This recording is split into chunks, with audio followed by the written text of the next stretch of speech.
now. Listen up. 3, 2, 1. It's showtime.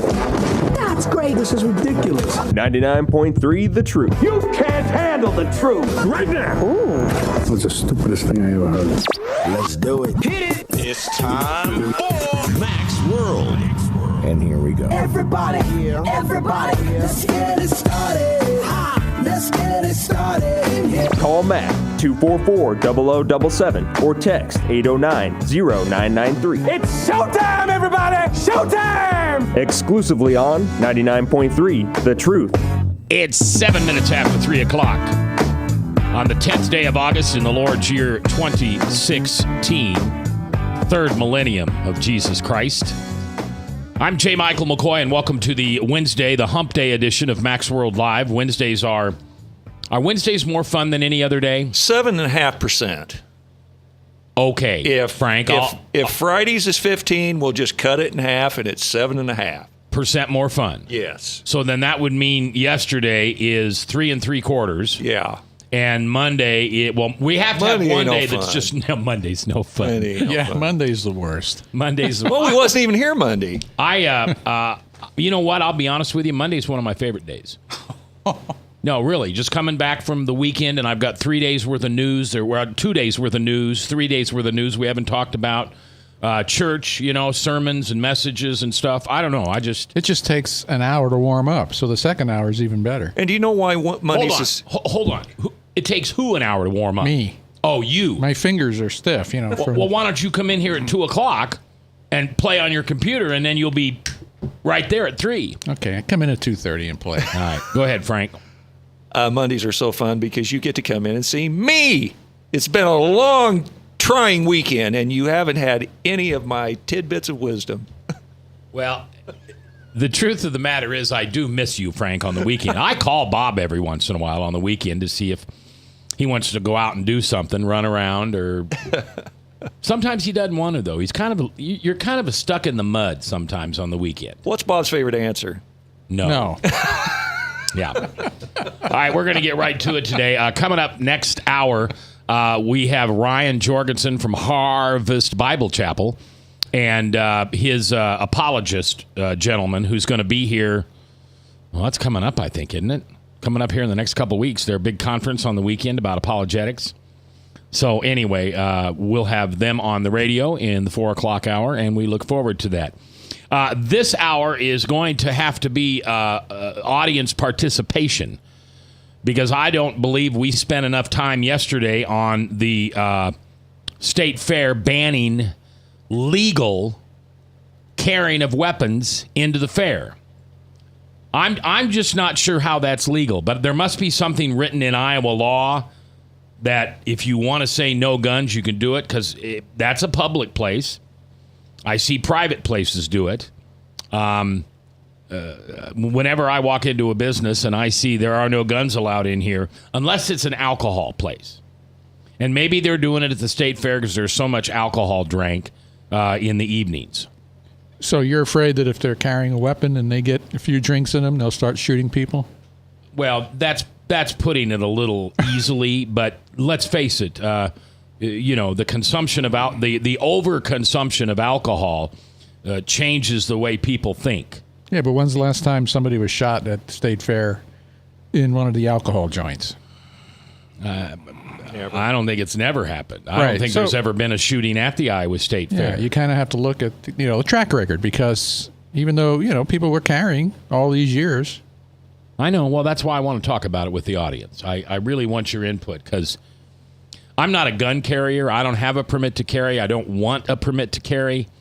The idea of carrying a gun I don't know. I don't like that. Well, feeling. You need to do it now that you announce that because everybody's going to come after you. All those people that don't like you. I don't care. Somebody could really do me a favor and knock me off and send me to heaven. That'd be okay with me. I'd be all right. I'm here as long as the good Lord needs me, and after yesterday's news, I suppose he's going to need me a little longer. But, if you weren't listening yesterday, I've been talking the last few weeks about how I had a calcium scoring test done, and what that is that measures the plaque. Calcium is plaque, in your main arteries, which can cause heart attack and stroke and all that. And a buddy of mine got one, and he was in the 400s, and he was kind of worried. 0 to 200 is okay. 2 to 300 is probably medication, diet, and weight loss. 300 to 400 is some type of stents, and 400 and up is bypass. Well, I was at 556. And so I got a little excited, obviously not in a good way, and hired a cardiologist. I interviewed 3 of them, and I hired Dr. Lemon, and they went and put me through a battery of tests over a 2-day period over at the Iowa Clinic. And I was fully anticipating, just because of what I'd been told, that I would probably at 556 at least be a candidate for stents. And what they do is they get up in there, and they put some dye in there, and if it looks worse than they thought, then they immediately take you into bypass surgery or open heart surgery. A lot of people praying for me. I don't think I've ever had people pray. I don't ask for prayer requests very often. I mean, I try to give prayer requests. But a lot of people praying, I don't know how many people, thousands, I don't know. I mean, everybody on the network put something out on their Facebook and their email, so, there's... I don't know how many people there. But anyway, the doctor called me yesterday and said this was an oops, that sometimes the calcium scoring test can have incorrect information, and it comes from shadowing is what he called it. Different parts of the heart, the camera doesn't, the thing that the camera doesn't take the pictures at the right angle, or I move, or whatever it is.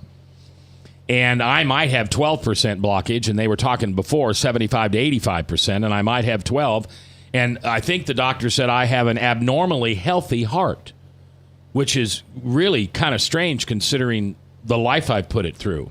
It's been broken a few times, but, apparently that's not a physical impact. But anyway, so I'm good. Thank you, Jesus. And my buddy Megs said that it was that God healed me. And I don't doubt that God healed me or that God can heal whoever he wants. It just feels odd to be the recipient. Frank, I see your finger. I'll be there in a minute. Okay. He's like a little kid in the back. Ooh, choose me. Ooh, Mr. McCoy, choose me. Ooh. I don't know what I don't know. I think it's kind of like the whole born again getting mugged thing. I just can't believe that he would heal me. First of all, I can't believe that he wants me. I mean, I blasphemed that man or our God for 50 years. Told people all the time, I don't get this Jesus thing. I'm a God guy. If you got the Father, why do you need the Son? I don't need no stinking Jesus. Yeah, but you've asked for forgiveness from that attitude and those things, right? Almost every day. So it's all forgotten. Yeah, and especially when I give my testimony. It always chokes me up. I just can't believe he chose me. I mean, I was running with the accuser long, hard, fast, and forever. I've told people I don't think I had a conscience. I don't think, or if I had one, it wasn't working right. It was conscious 1.0 from the beginning of time, and I needed an upgrade. And boy, do I have one now. Even when I say something bad about Frank, something inside of me, no, that's not true. I don't care. All right, Frank. Ooh, Okay. Mr. McCoy. Ooh. All right. What kind of test did you take that you blew a 530? You mean a 556? Yeah, 556. Well, it was a calcium scoring test. Okay, It's kind of like an MRI. Kind of, you lay in this tube, and this thing goes all around your heart, and it's new. It's a new technology, and so they haven't perfected it yet. So is that calcium scoring test what gave the shadow? No, it would be the camera. It would, if I understand it correctly, it might be the position of my heart. It might be the way I was laying. I was probably 20 pounds heavier when I took it, and fat, on your belly, on the top of your heart can make a difference on that. So have you done a retest of the calcium scoring test? Ooh. That'd be an interesting one, wouldn't it? Well, but why do I need to do that? Because they already found out with the other test that it's not there. So both tests are faulty. No. One one give a shadow and this one gave. Are we talking the same test? No. Do you understand me, Frank? No. Listen to me slowly. Okay. No. All right. So the question still stands. Are you going to go have a redo of the calcium scoring test? No. Why would I? No. Calcium scoring is more of a preliminary test. Yeah. And or a presumptive test. It's just kind of, to see if you might be a candidate. Oh. I mean, they put that radioactive stuff in me. Right. Which that's just weird to know that was in me. And you know how it comes out of me? One can or bottle of carbonated pop or carbonated soda. I had ginger ale. And apparently that pushes it right out of you. Now, I didn't notice anything different in the bathroom, but... Was it dark enough in the bathroom so that you could see it glowing? No. Okay, yeah. But we're not going to talk about that. So anyway, I am not in any way turning down the idea that God healed me. I just can't. I feel like one of those guys on televangelists, who send in $10 and tell me what you want healed and we'll heal you. And then Benny Hinn, gives you that little pump on the forehead and you fall down and look, he could walk and look, she can talk and look, it's not that I know. I mean, obviously Jesus healed people. And what somebody told me today at church was that we can heal people. Jesus gave us that power with the Holy Spirit. Yep. Anyway. All right, when we come back, we're going to talk about a couple news stories, and then we're going to talk about the Iowa State Fair and its gun ban. So keep listening, okay? I'd like you to. I promise we'll work hard to entertain you, inform you, and enthrall you in Mac's World, live on The Truth.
Credit cards are like grandkids. They love you, sometimes get out of control, and it's fun to get a new one. Who can stop them from piling on? Hi, I'm Tom Coates with Consumer Credit of Des Moines. At the end of the day, you can return the grandkids, but you're stuck paying off bad credit card debt. We'll help you put the fun back into using credit cards responsibly. Right, kids? Yeah! If you need help getting credit cards off your back, call Consumer Credit of Des Moines. Hi, my name is David Burrier, your Hope Coach. I host a live weekly talk show called I've Been There every Thursday afternoon at 5:30, right here on webcastonelive.com, and on my weekly radio program Saturday mornings at 10 on Truth Network 99.3 FM. I interview common everyday people who have survived incredible life challenges and who testify to God's faithfulness in the midst of their storms. So join me as we bring a message of hope and encouragement. Everybody needs hope. I know, because I've been there. Hey everybody, I brought Northern Lights Pizza! And it's got Graziano sausage!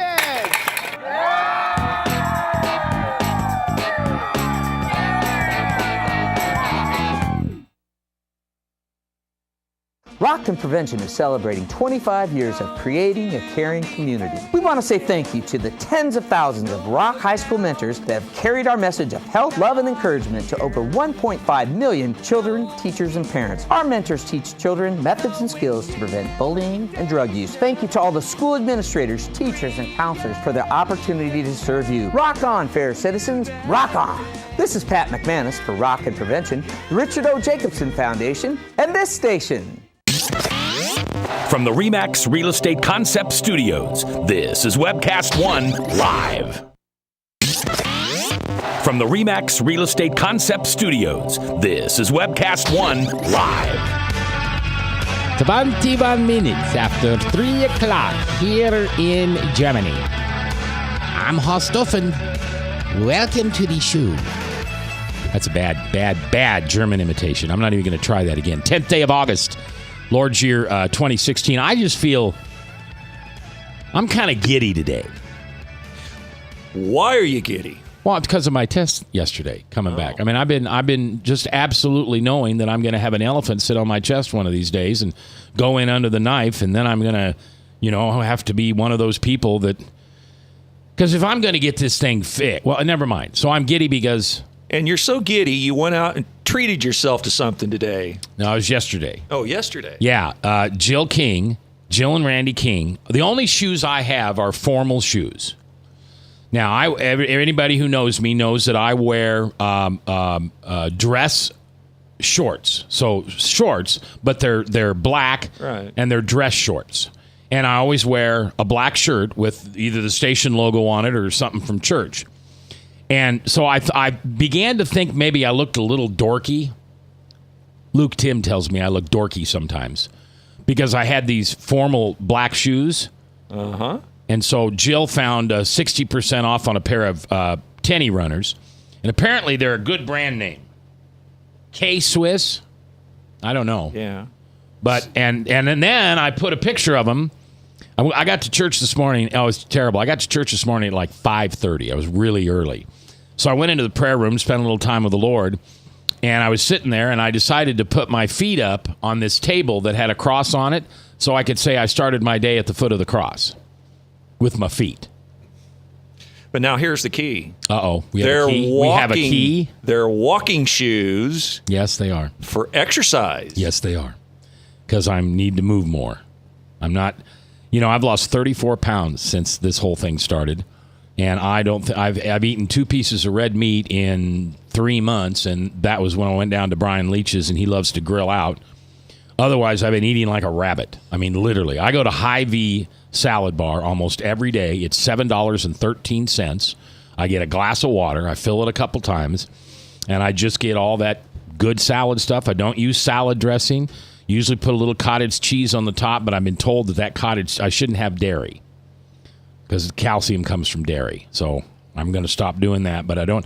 To be honest with you, I don't really need salad dressing because I put all that other. I put a little protein on there, and I put a little this on there. And so what are you worried about calcium? Well, I'm told dairy products produce calcium in my body. Your body needs calcium. So what are you telling me? Should I just drink a glass of milk instead of cheese? No, cheese is good for you. Well, that's not what the nutritionist told me. I'm just telling you. The nutritionist told me I had to stay away from dairy. Okay. They tell you to stay away from cholesterol, too? No. Oh, well, that's good. Because your brain is made of cholesterol. Oh, well, you're the scientist, so you would know that. Yeah. So if I have high cholesterol, does that mean I have a high IQ? Hey, how about that? I'll buy that. Okay. I'll buy that. Because my cholesterol's in the 400s. Or it was. It's going down now. And it's not cholesterol that causes, any kind of heart disease or calcium or buildup within your arteries. Cholesterol is not the culprit. What is the culprit? Fat? Culprit is inflammation.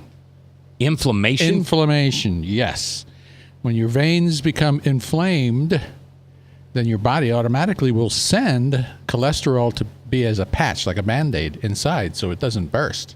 So how do I get inflammation? Because do I have inflammation? Inflammation by your diet, what you eat. Okay, what would I eat that would give me inflammation? Any processed food. I don't eat processed. Well, what's processed food anymore? I don't eat anything out of a can. If you pick up a package at the store and it has more than 2 lines, it's probably processed. Yeah.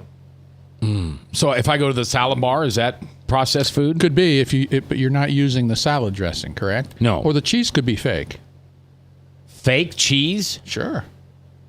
I hate to ask this. What's fake cheese made out of?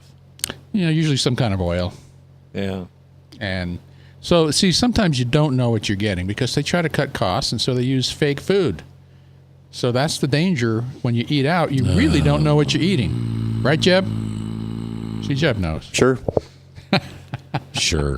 All right. Let's get to some news today at 26 minutes after 3. Governor Terry Branstad and Lieutenant Governor Kim Reynolds. By the way, I'm going to read this story, and then I'm going to tell you what it means, because this is a puff piece. You know how sometimes when I read a story, I'll read it the way the journalist wrote it, and then I'll tell you what the story behind the puff piece is? So who wrote this story? I don't know. It doesn't matter. Is it from the Tribune? Yeah, it's from the... Tribune hasn't been printed in 30 Register. years. Register, yes. Okay. So Governor Terry Branstad and Lieutenant Governor Kim Reynolds announced today that they are calling for a review of alcohol regulations in Iowa. Now, you'd think that what that meant, well, I'll tell you later. So a working group will look at the existing laws and make recommendations for changes to what? To lower drunken driving and to make it harder for minors to get alcohol, right? I mean, that's what you'd think. No, they want to create growth in the state of Iowa for industries in winemaking, brewing, and distilling. Winemaking, so wine, brewing, so beer, and distilling, hard liquor. Across the board. Iowa laws regulating alcohol were first written in 1934, according to Branstad. Many things have changed in this industry since then, and we want to make sure our laws are not barriers to entrepreneurs and businesses. Okay, let me reread that for you. Iowa's laws regulating alcohol were what? First written in 1934. He wants you to think, because then he says many things have changed in this industry since then, and we want to make sure our laws are not barriers to entrepreneurs and businesses. He makes you think that the last time the laws were looked at was 1934, and that's not the case at all. The Iowa Liquor Commission the Iowa Liquor Commission's always looking at laws. So the demand for Iowa-made products in the beverage industry is growing every day. That's true, and we need to make sure our laws are helping businesses and protecting Iowans along the way. This guy talks like a liberal, and I like Branstad. I mean, I really do. I'm always in favor of the man, except today, because I'm not a shill. I don't shill for anybody. I shill for Jesus, and he doesn't need to be shilled. Make sure our laws are helping business and protecting Iowans. It's time to review the current laws the state has in order to ensure we are encouraging business owners and not hindering them from further economic development. That from Lieutenant Governor Kim Reynolds. The group will begin to work in September with the goal of making its recommendations by January of 2017, which is what? Right when the new legislature starts. So then they can turn around and put them into law right away. Boom, boom, boom. And there will be a couple laws that'll make the anti-alcohol people go, oh, boo, or yay, Branstad, yay, he's going to raise the drinking age, or he's going to lower the OWI rate, or Steve Lupke missed out on that one, didn't he? Son of a gun. But this is just a puff piece. This is driven by lobbyists who want to make Iowa a more friendly place for distilling, brewing, and winemaking, and we are not. We are not. If I brewed beer in my house and I wanted to sell it, I'd have to sell it to a distributor, you know, the Budweiser, the Miller, whatever, and then they would have to turn around and sell it. I can't do it directly. So the state automatically makes me have a middleman in this, which drives the costs up. They want to really do something, get rid of the middleman in the brewing, distilling, and winemaking business. So whoever wrote this article is writing it with a straight face that alcohol is not a detriment to society. Yeah, I mean, whoever wrote this article is in favor of further economic development in the winemaking, brewing, and distilling business. Further economic divorce statistics, further economic drunken driving statistics. Yeah, it's not good. Or, I mean, it is good. I'm sorry. I shouldn't say that it's not good. I just don't like it. I don't know. I don't know. I don't read news the way I used to read it. And you know why? It's because I don't care about it anymore. Well, because you're not seeing it the way you used to. Because now you're seeing it through a faith-based lens and you've got Christ in mind when you're reading the news. I guess, but you know, Jesus loved wine. He even made some himself. Ha, Jesus was the original brewmaster. All right. This is not a Des Moines story, but I think it's important that we talk about it. If you recall, in Texas, there was a Muslim boy who, Ahmed Mohammed, brought a beat-up old clock to school one day, and they say the school system said it was a homemade bomb, and they kicked him out of school. And now the Civil Rights Commission is saying his civil rights were violated. Claims from the Irving Independent School District and the city west of Dallas had discriminated against the teen because of his religion, which is said was a factor in his arrest. The school district, in a statement, denied violating the student's rights and said it could provide no further comment because the matter was in litigation. The family had previously demanded $15 million from the city of Irving and the school district. The arrest in 2015 was suspectable. 15-year-old was suspectable because the ninth grader had dabbled in robotics and attended high school at Irving, and it had ignited a social media firestorm. And it looked like a bomb. It wasn't just an old clock. It looked like a bomb? Yeah. Okay. Can I say baloney to that story? Well, they've now moved back to Syria or wherever they were from. They don't even live in the United States anymore. Well, since 9/11, we are being taught to report anything suspicious of nature, any bags laying around on the sidewalk, any bags laying near garbage cans, whatever, any strange cars that are parked. But yet somebody does their diligent duty and reports this potentially is a explosive device, and that's bad. Yeah, and now their family is trying to sue for that, and I'm not. Well, the boy and his family, they were invited to the White House when this happened. That's right. You remember that? That's right. It was a beer summit. Well, not beer, Kool-Aid summit.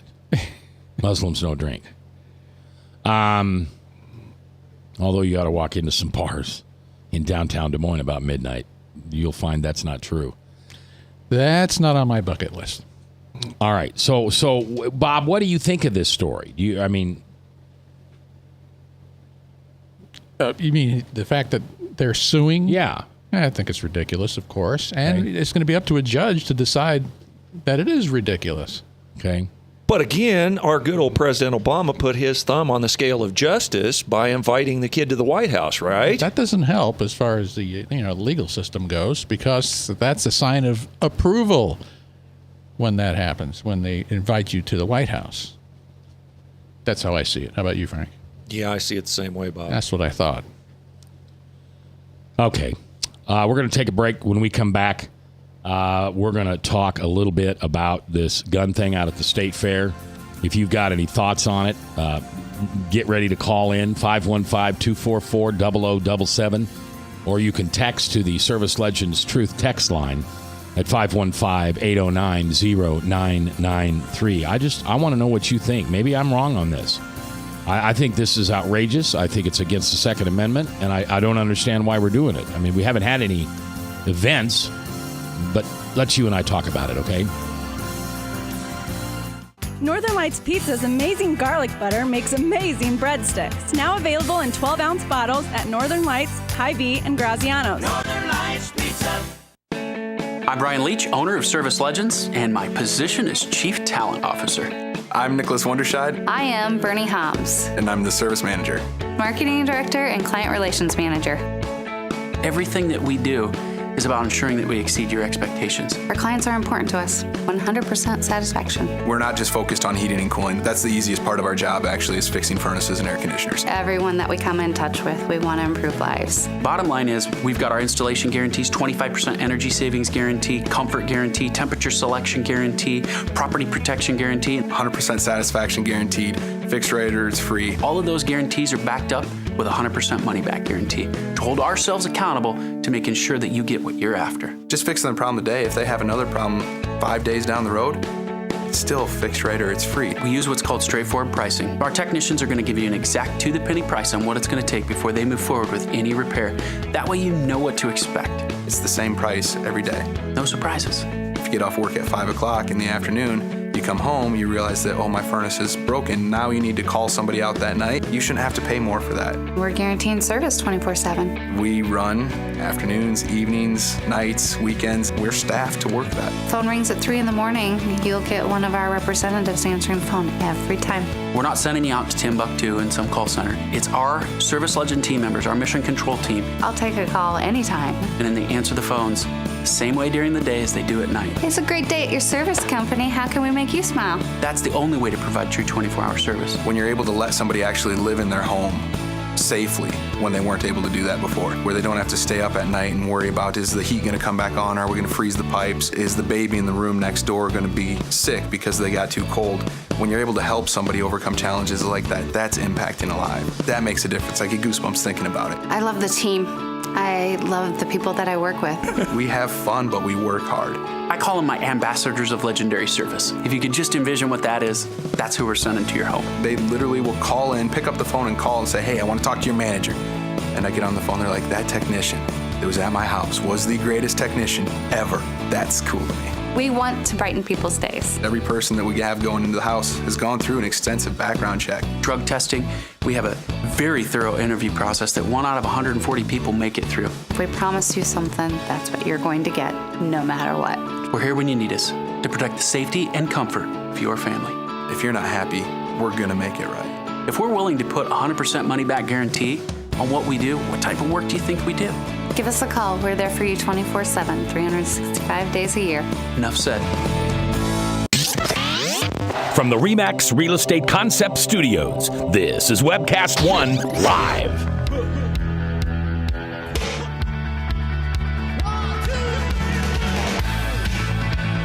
.338, 22 minutes before the top of the hour. Phone lines are open, 515-244-0077. Also on the Service Legends Truth text line at 515-809-0993. Security provided by the Iowa State Fair. The Iowa State Fair Patrol Troopers, or I guess I should just say the Iowa State Patrol Troopers, reduces the need for individual fairgoers to carry firearms. That's what Branstad said. I can't believe I'm going to crawl up Branstad twice today. Ooh. I'm sorry, Terry.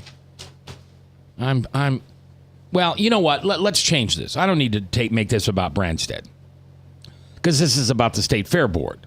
They're the ones that decided we couldn't carry our guns in there. How do they get to trump our civil liberties? Well, I don't know this. Bob, you might want to look this up, but I'll bet you somewhere in our carry permits, somewhere in our carry law, and what I mean by that is the right to carry a gun with a permit, there's probably something that says individual businesses and or government agencies can decide to opt out and ask that guns not be carried in certain events or at certain places. So I know there are bars and restaurants here in Des Moines that say, no, we don't want you coming in here and drinking too much Jack Daniels and then deciding you're going to play Sheriff Wingham and, put your gun out and start shooting up in the air. Are those the places where they get shot? Who? Well, the people that are told not to bring their guns in. Don't they get shot in those bars, or is it outside? They walk outside and then get shot? Well, it's both. We just had 3 people shot here this last week. A family over at, I think the place was called Big Macs or something like that. Well, we don't know if that was gun-free or not. No, we don't. That's true. Right. We don't know. But we do know that alcohol was involved. So, I don't know. That's kind of why I wanted to ask the audience to have them tell me if they think I'm wrong on this. Because I really don't have a dog in this fight. I really don't have a dog in this hunt. Who is it? James. Well, why don't you put that on the thing? Well, I sent it to you. Where? On Facebook. No, you didn't. I'm it looking says at it's sent. Well, James, you're live in Max World. How you doing, James? I'm good. How are you? I'm good. What's going on, man? Oh, nothing.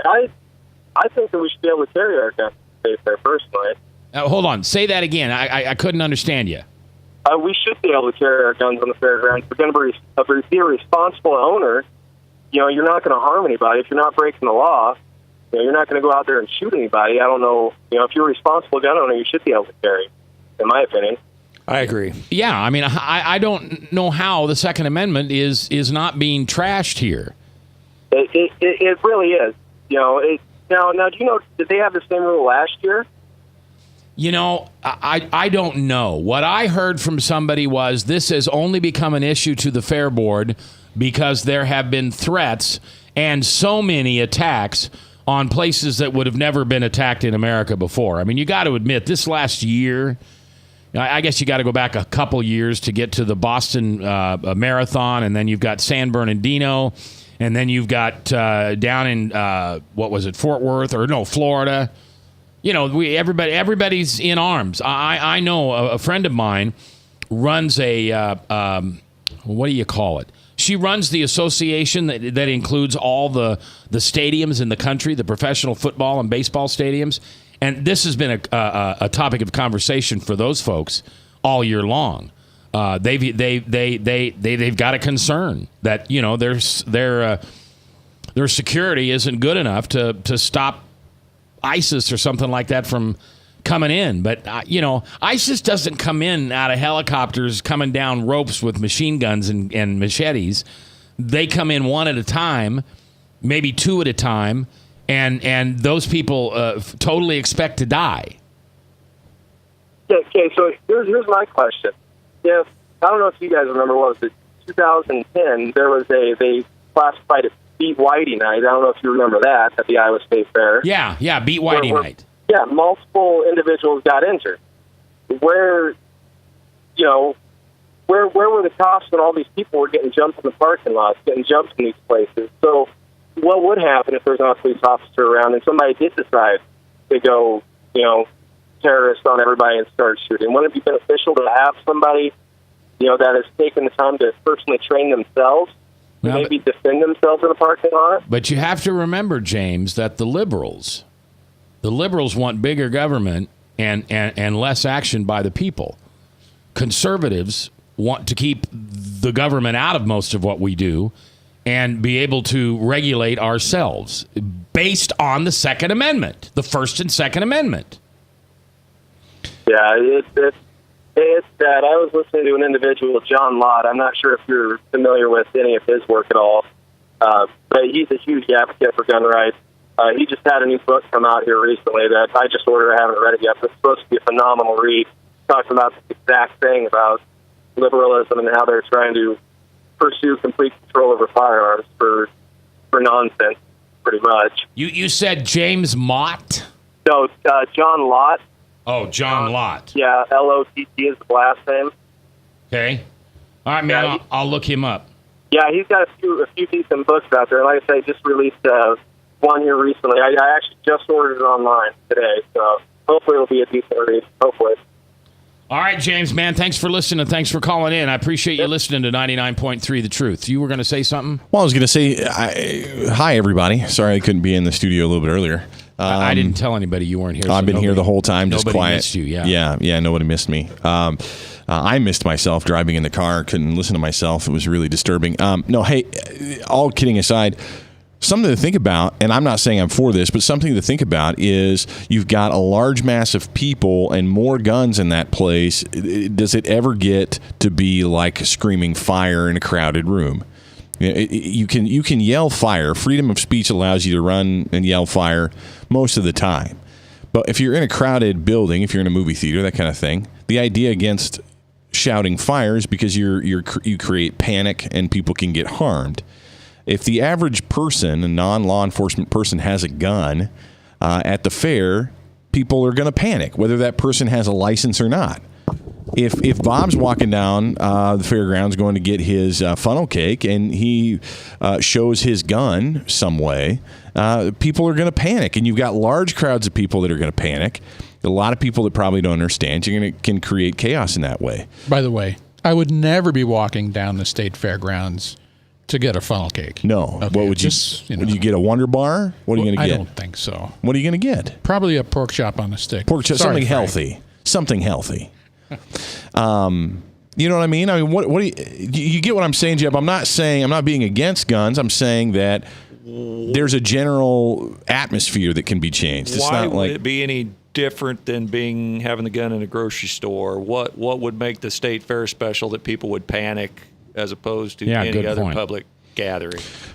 Well, a lot of people are at the state. I mean, last time I was at the state fair, it was quite crowded and much more congested and crowded than my grocery store ever is, even on a Sunday afternoon or whatever. Even when there's a hurricane, tornado coming. Right. Even when it starts to rain and everybody has to go get all the bread. Yeah.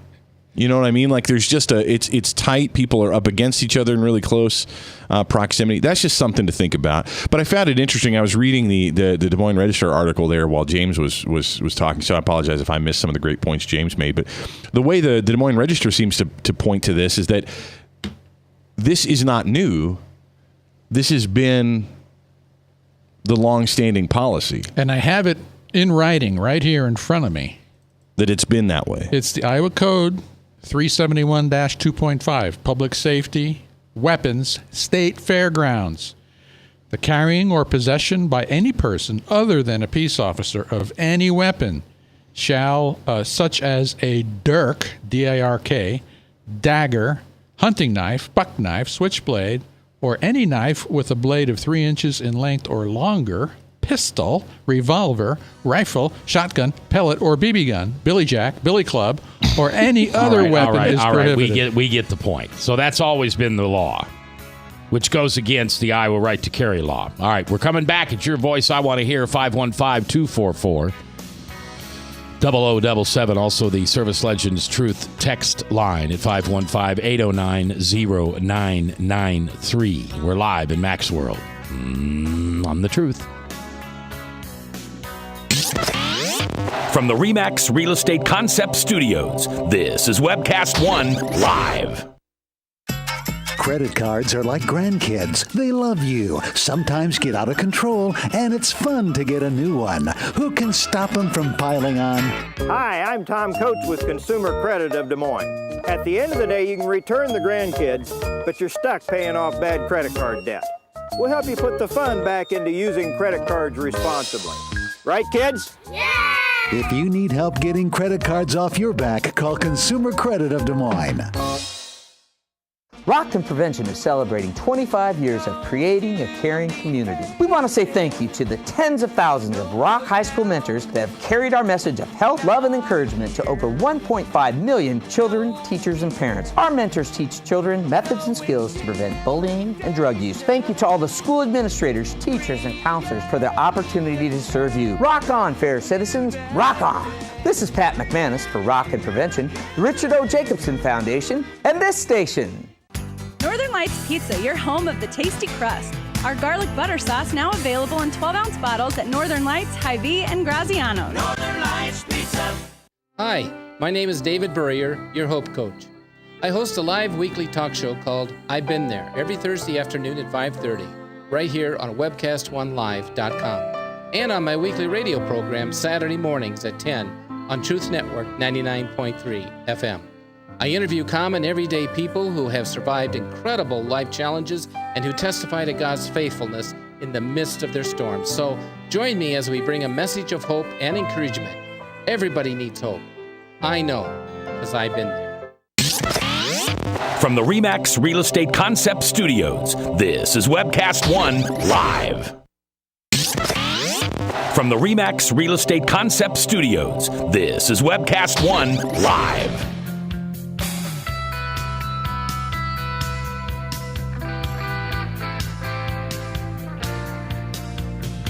.350, 10 before 4 o'clock.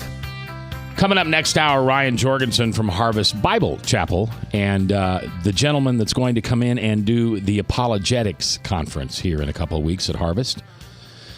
He'll be on the phone with us, and we look forward to talking with him because apologetics kind of jazz me a little bit.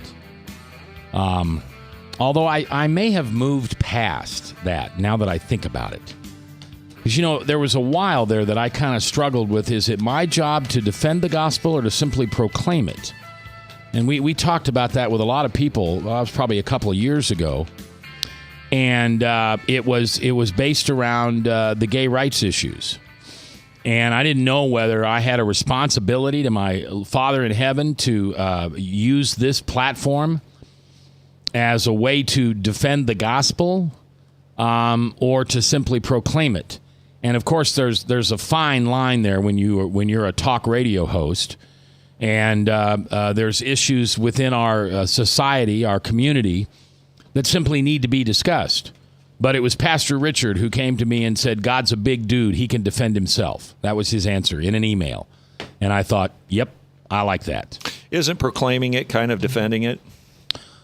I don't think so. I think that's different. I think defending it, if you're defending it, that means someone has an alternate side. And when I proclaim the gospel, I very rarely have anybody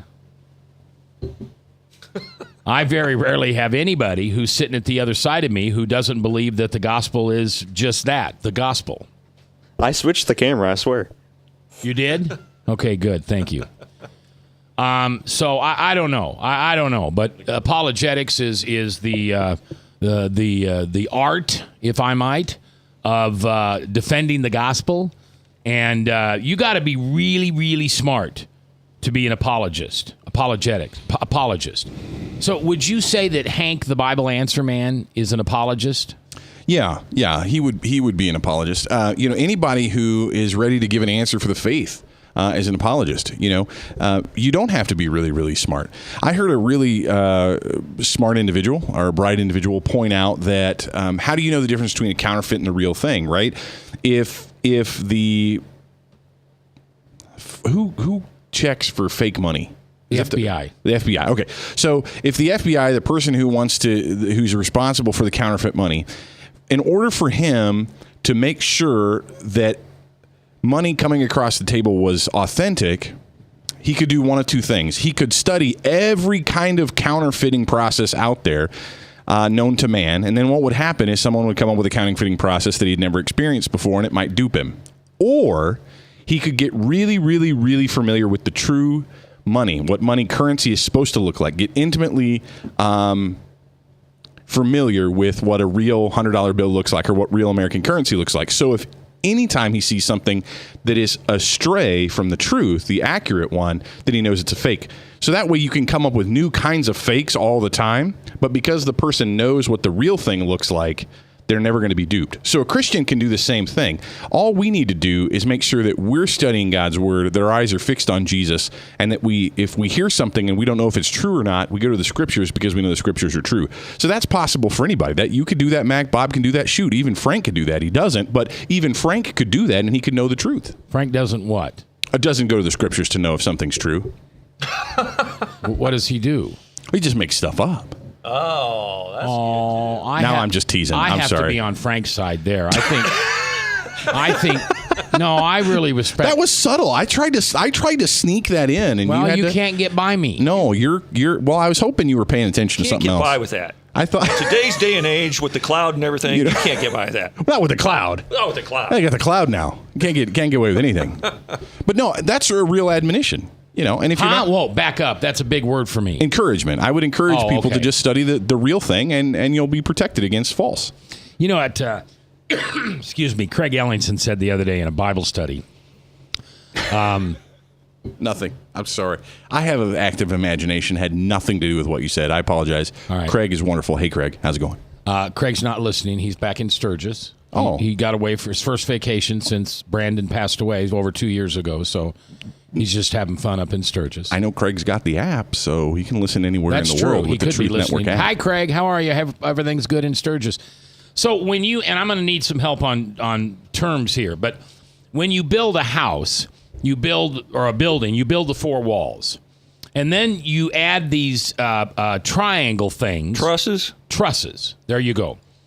Craig said that when you build a truss, you have a plan. You have a blueprint. You have exact measurements.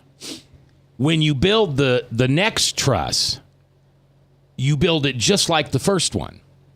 And when you build the third truss, you don't build it like the second one. You build it like the first one. And when you build the fourth truss, you don't build it like the third or the second one. You build it like the first one. So who's our first truss? Jesus. Right. So we need to always go back and compare what Jesus said and what he taught us compared to what Paul may have talked about, or your pastor, or Billy Graham, or Calvin, or Luther, or whoever it is. Not that those opinions aren't important, because those trusses all have to be almost exact, but the real one is the first one. That's true. That's true. Although I would say that the Apostle Paul and his letters, by God's grace, have been considered canon, and so they're scripture, so they're God's holy word.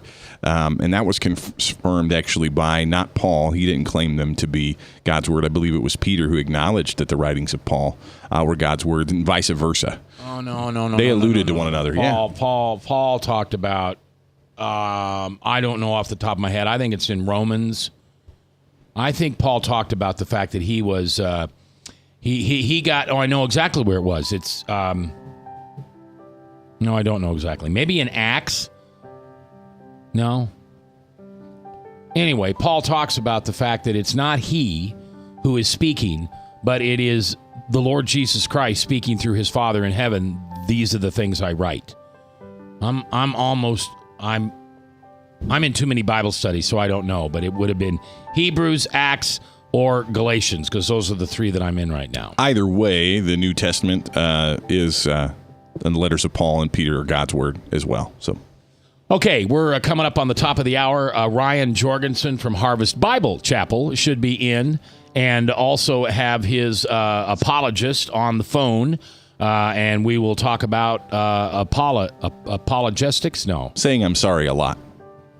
Isn't that what that is? No, it's defending. Oh, why don't you call it defendiology? I don't know. I didn't. Why are you asking me? I wouldn't even know that if I know that. I wouldn't know that. We better have some smart people in here. Apologetics comes from the Hebrew word to defend. That I know. I don't know why it doesn't sound like a defensinology. You want to be a defendinologist. Well, like Frank's very pharisaical. He's a pharisaical. Yeah. Something. Okay, you know what I'm going to ask you to do? End of the hour. I do it every day. I do it every day. I do it every day. Have you done it? No. Take a resentment. Oh. Forgive them, because as you forgive them, God will forgive you. Just like the original truss. We're coming back.